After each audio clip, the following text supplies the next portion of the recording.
बात करना ज़रूरी है चैनल लेकर मैं दीपा श्रीवास्तव मनोवैज्ञानिक सलाहकार हूँ। आपके सामने फिर से हाजिर हूँ। प्रश्न आप भेज रहे हैं मेरे पर्सनल पर भी और कुछ मेरे चैनल पर भी आप प्रश्न कर सकते हैं। एक प्रश्न है मेरे पास कि दीदी मेरे पति हमेशा ही दिक्कत में फंसे रहते हैं, जो भी उनसे कुछ भी बोलता है वो वही करते जाते हैं, भले ही उनको कितनी भी परेशानी हो। उनसे मैं कहती हूँ कि इतनी परेशान होने पर भी सारे काम मत करो सब लोगों के, तो वो कहते हैं कि मैं किसी को हर्ट नहीं करना चाहता, और उसकी वजह से वो बहुत चिड़चिड़े हो जाते हैं और बाद में बहुत दिक्कतें, बाद में बहुत थक भी जाते हैं। क्या करना चाहिए, ऐसा क्यों करते हैं? देखिए, ना बोलना एक बहुत बड़ी बात है।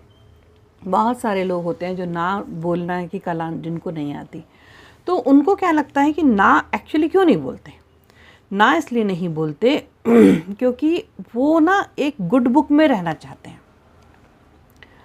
उनको बचपन से एक चीज़ समझ में आ गई है कि जो लोग को भी मैं हर काम उनका कर दूंगा, किसी को हर्ट नहीं करूंगा, तो मैं एक अच्छा इंसान बन के दिखाऊं। अच्छा इंसान होना और अच्छा इंसान बनने के लिए बहुत सारे प्रयास करना, दोनों चीज़ें अलग अलग चीज़ें होती हैं। तो कई लोग सिर्फ ये प्रयास करते रहते हैं।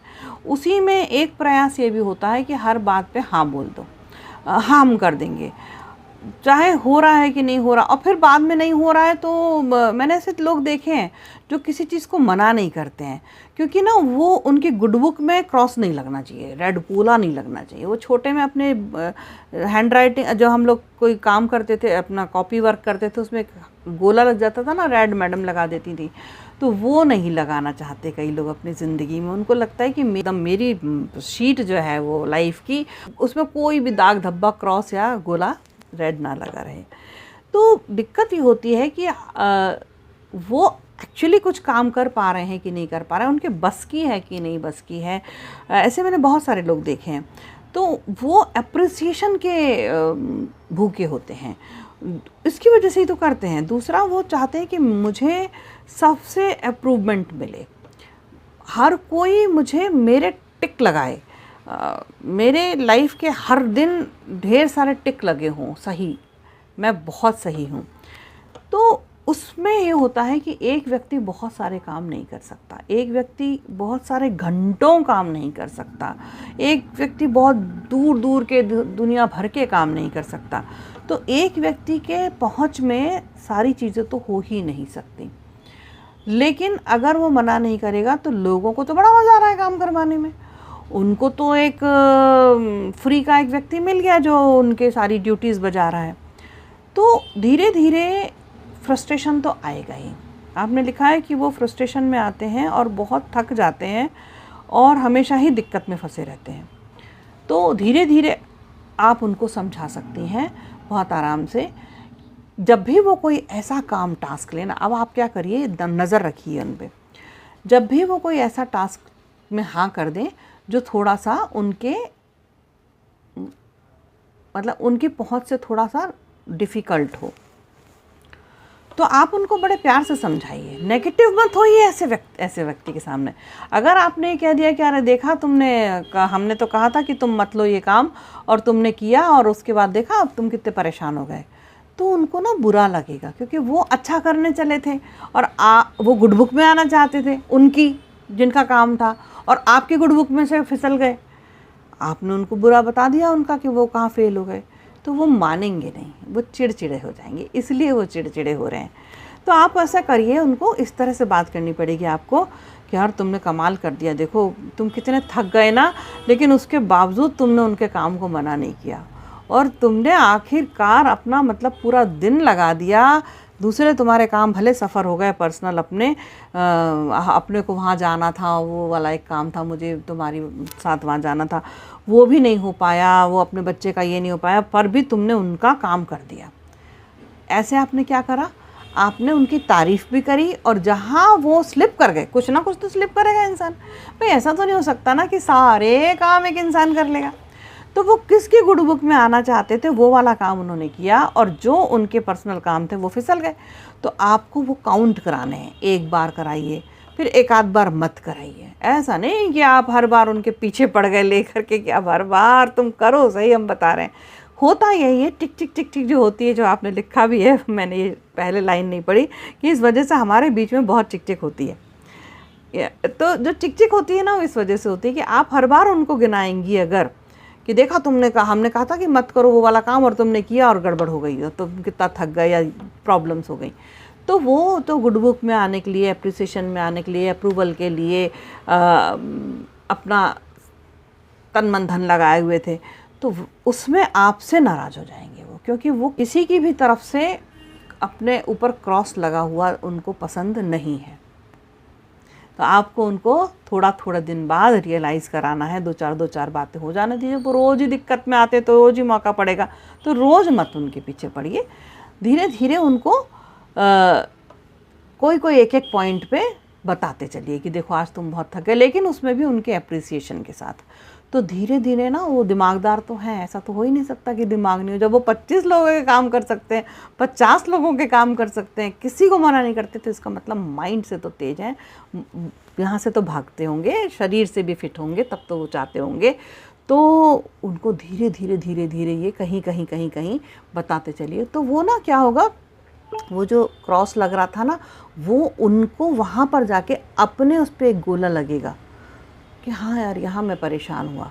वो फिर अपने आप का उनको असेसमेंट करने की आदत धीरे धीरे लगेगी। जिस दिन उन्होंने अपना असेसमेंट कर लिया, उस दिन वो इस समस्या से अपने आप को बचाने लगेंगे और उतना काम हाथ में लेंगे जितना वाकई उनके बस की है। तो ना कहना बहुत मुश्किल होता है, ना कहना सीखना पड़ता है। हर किसी के बस की नहीं है, जिसके नहीं है वो परेशान होता है। तो ऐसे करके डील करिए, ज़रूर उनको फ़ायदा होगा। और अगर फिर भी ना हो तो फिर से मुझसे प्रश्न करिए, मैं और आपको उसका हल बताऊंगी। आज के लिए इतना ही। चलिए एक और प्रश्न लेते हैं। प्रश्न है, मैं बहुत परेशान हूँ मैडम, ज़िंदगी में कुछ नहीं हो रहा है, अच्छा तो हो ही नहीं रहा है। जैसे ही कुछ अच्छा होने लगता है, मदद करने वाले हाथ पीछे कर लेते हैं, फिर अकेला सा हो जाता हूँ, लोग बदल जाते हैं और मैं फिर वहीं की वहीं आ जाता हूँ। देखिए बहुत तकलीफ़ होती है, मैं समझ सकती हूँ आपकी इस बात को, कि अगर आप किसी भी चीज़ को लेकर के आगे बढ़ रहे हैं, किसी भी चीज़ को लेकर के, चाहे वो प्रोफेशन हो, ज़िंदगी के रिश्ते हों, या बहुत सारी चीज़ें हैं, कुछ लर्निंग हो, और आप कहीं पर जाकर के थोड़ा सा ठीक फील करने लगते हैं, आप सेफ़ फील करने लगते हैं, क्योंकि जो हमारे आसपास के लोग होते हैं, अगर वो आप हमारे अपने होते हैं तो हम थोड़ा सेफ़ फील करते हैं, और हमारा एक हार्मोन क्रिएट होता है जिसको ऑक्सीटोसिन बोलते हैं, ऑक्सीटोसिन। तो ये जब हमारे आसपास हम ऐसा फील करते हैं ना कि हम थोड़ा सेफ़ हैं, हमारे लोग हमारे साथ हैं, और हम उनका सहारा लेके आगे बढ़ते हैं। किसी भी, जैसे छोटे बच्चे होते हैं ना, वो अपने पेरेंट्स के ऊपर डिपेंड होते हैं, तो वो ना उनके अंदर एक हार्मोन क्रिएट होता है, ऑक्सीटोसिन, और वो फील करते हैं कि हम बहुत बढ़िया हैं और अब हमें कोई दिक्कत नहीं होगी। लेकिन ना असली बात यह है कि लाइफ जो है वो बहुत अनप्रिडिक्टेबल है। एक बहुत बड़ी बात बोली जाती है हमेशा कि जो होता है वो अच्छे के लिए होता है। ऐसा ये सब हमारे मन को ठीक करने के लिए हम बोलते हैं, और ज़रूरी भी है हमारे को ये बात सुनना और अपने आप को सुनाना कि जो भी होता है वो अच्छे के लिए होता है। लेकिन जिस व्यक्ति के ऊपर गुजरती है ना, उससे पूछो तो उसको लगता नहीं कि अच्छे के लिए हुआ, और बहुत लंबे समय बाद कभी उसकी ज़िंदगी में कुछ अच्छा होता है तो वो भूल जाता है कि वो जो प्रॉब्लम हुई थी उसकी वजह से मैंने ये स्टेप लिए थे, और इस स्टेप को होते होते होते होते होते आज यहाँ पर पहुँचा हूँ कि कुछ सेटल हुआ, कुछ अच्छा हुआ।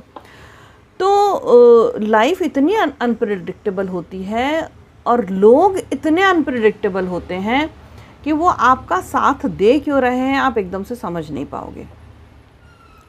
बहुत ही रेयर कोई होता है ऐसा व्यक्ति जो आपका साथ दे दे और उसके पीछे उसकी कोई चाहत ना हो, उसका कोई अपना पॉइंट ना हो, वो सिर्फ इसलिए आपका साथ दे दे कि वो आपका दोस्त है, वो आपका रिलेटिव है। मतलब सच मायने में तो पता है, माँ बाप भी अपने बच्चे को ना बहुत बार और बहुत सारे पेरेंट्स मैं देखती हूँ, छोटे छोटे बच्चों के केस लेके मेरे पास आते हैं, तो वो अपने बच्चों को एक प्रोडक्ट की तरह पालते हैं कि ये बड़ा होगा और ये जब मैच्योर होगा तो हमें इसका सहारा मिलेगा। मतलब लेन देन जो है ना वो रिश्तों में चलता है, चीज़ों में चलता है। तो बहुत बड़ा कोई इंस्टीट्यूट है जो आपको बहुत अच्छा कोर्स करा रहा है मान लीजिए, तो वो भी ना ये चाहता है कि आप बहुत अच्छे मार्क्स से पास हो और फिर आपका फ़ोटो लगा के वो कल को दिखाएगा कि देखा इस बच्चे ने हमारे यहाँ से कोर्स किया है और आज ये इस जगह पर पहुँचा है। तो वो अपना मतलब सिद्ध करेगा आपके डेवलपमेंट में। तो सारी प्रॉब्लम ये है कि कोई भी व्यक्ति हो, कोई भी चीज़ हो जहाँ पर आप कुछ भी कर रहे हो, जैसा आपने बोला है कि मैं जैसे ही कुछ अच्छा होने लगता है तो मदद करने वाले हाथ पीछे खींच लेते हैं। तो जैसे ही आपके साथ कुछ अच्छा होने लगेगा तो सामने वाले को लगेगा कि यार मैंने इनकी मदद करी और ये तो बड़ा बढ़िया स्टैब्लिश हो गए। मैं बहुत छोटा सा किस्सा मुझे भी एकदम से याद आया। हमारे घर में एक मेड काम करती थी, बहुत साल पहले की बात है। तो उस समय एक छोटा सा टेलीविज़न उसने ख़रीदा और वो 6,000 रुपये का आने वाला था। तो उसने क्या किया कि सब घरों से पैसे उधार लिए और एक इंस्टॉलमेंट भी लगाई। काफ़ी पुरानी बात बता रही हूँ मैं आपको। तो हमारे पड़ोस में भी वो काम करती थी, तो हमारे पड़ोस वालों ने भी उसको 1,000 रुपये दिए। सब ने 1,000 रुपये दिए। 2-3 हज़ार रुपये उसके पास इकट्ठे हुए, ज़्यादा नहीं हुए, और 2-3 हज़ार की उसने इंस्टॉलमेंट लगाई। कुल मिला के 6,000 का उसने टेलीविज़न ख़रीदा। तो जैसे पहले तो उन्होंने उसको पेमेंट दे दिया, लेकिन जैसे उन्हें पता चला कि इसने टेलीविज़न नया ख़रीदने के लिए पैसे लिए हैं और उनके खुद के घर में एक बहुत पुराना सा टेलीविज़न था, तो वो इतने चिढ़ गए और उन्होंने उससे कहा कि तुम हमारे 1,000 रुपये वापस करो, तुम्हारे 800 रुपये का काम करती और 1,000 रुपये हमारे से ले लिए, और हमारे यहाँ तो खुद पुराना टीवी लगा हुआ है और तुम अपना टीवी जो है वो नया कर लिया तुमने, तो तुमने बताया क्यों नहीं? हमें लगा तुम्हारे को किसी ज़रूरत होगी तो हमने तुम्हें दे दिया। तो वो कहने लगे कि नहीं, मैंने तो अपनी तनख्वाह में से ही उधार लिया है ना भैया, तो मैं क्या करूँ। लेकिन उन्होंने नहीं माने और उसको अगले दिन उनके जो एक्स्ट्रा पैसे जो हो रहे थे, बन रहे थे, उस पर उन्होंने वापस ले लिए। तो मुझे बहुत आश्चर्य हुआ ये जानकर कि जैसे ही उन्हें पता लगा कि इसने कोई ऐसी चीज़ ली है जिसमें ये इसके घर में जो टेलीविज़न आ रहा है और इनके घर में जो टेलीविज़न है वो टेलीविज़न उससे ज़्यादा अच्छा है, तो इसका डेवलपमेंट ज़्यादा हो गया और ये तो ठीक बात नहीं है। तो हमारा जो लोग होते हैं ना, वो मदद करते तो ज़रूर हैं, लेकिन उसमें ना उनका ईगो आगे आ जाता है। उनको खुद को पीछे होना पसंद नहीं होता। तो आप जब तक बेचारे हैं, जब तक परेशान हैं, जब तक आप दिक्कत में हैं, तब तक कई हाथ आएंगे आपके पास मदद के लिए। मज़ा आता है उनको कि हमने किसी ऐसे व्यक्ति की सहायता करी जिसको मदद की ज़रूरत थी। लेकिन जैसे ही आपकी ज़िंदगी चल पड़ी तो उनको अच्छा नहीं लगता। उनको लगता है कि भाई लो, हम तो इनकी मदद कर रहे थे और ये तो देखो ज़रा उड़ने लगे। तो वो आपसे हाथ पीछे कर लेते हैं। तो एक चीज़ आप ख्याल रखिए, उनका व्यवहार उनके साथ है, आपको क्या करना है। आप तो जिस समय उन्होंने मदद की उस समय भी उनका शुक्रिया अदा करिए, और जिस समय उन्होंने आपको छोड़ दिया उस समय उनका 2 बार शुक्रिया अदा करिए। क्यों?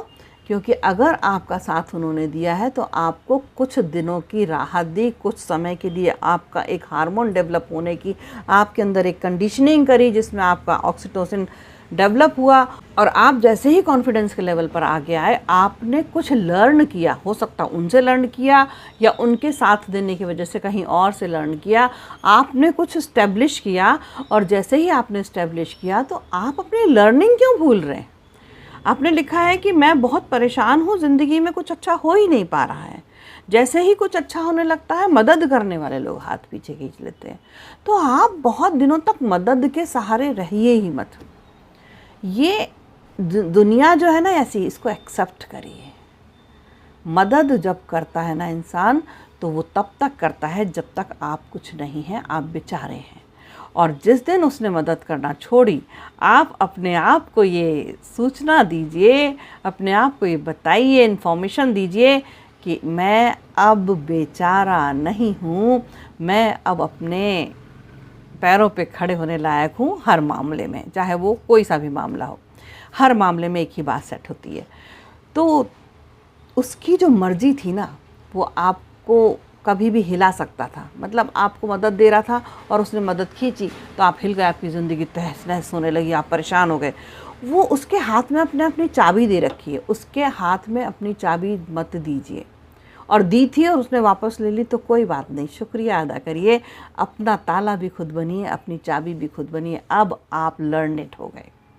अगर उसने आपको मदद की तो ईश्वर को भी शुक्रिया अदा करिए और अपने आप को फिर से वापस, इतने दिनों में जब तक उसने मदद की आपने कुछ तो लर्निंग ली होगी, कुछ तो अच्छा सीखा होगा, और अब कूद पड़िए अपनी ज़िंदगी को फिर से खुद बनाने के लिए। नहीं चाहिए अब हमको किसी की मदद, हम तो खुद से अपनी ज़िंदगी बना लेंगे। देखिएगा फिर आपको मज़ा आने लगेगा। थोड़ी ठोकरें खाएंगे, थोड़ा धीरे चल पाएंगे, कभी धीरे कभी तेज़ चल पाएंगे, हो सकता है कुछ नुकसान भी हो जाए, सब कुछ एक्सेप्ट करिए, लेकिन चलना मत छोड़िए, रुकिए मत, चलते रहिए और ज़रूर आप सफलता प्राप्त करेंगे। दूसरे की आस लगाना छोड़ दीजिए, बस आस लगाना है तो खुद पर लगाइए। ठीक है, और भी कोई दिक्कत हो तो मुझसे प्रश्न पूछ सकते हैं। अभी के लिए इतना काफ़ी।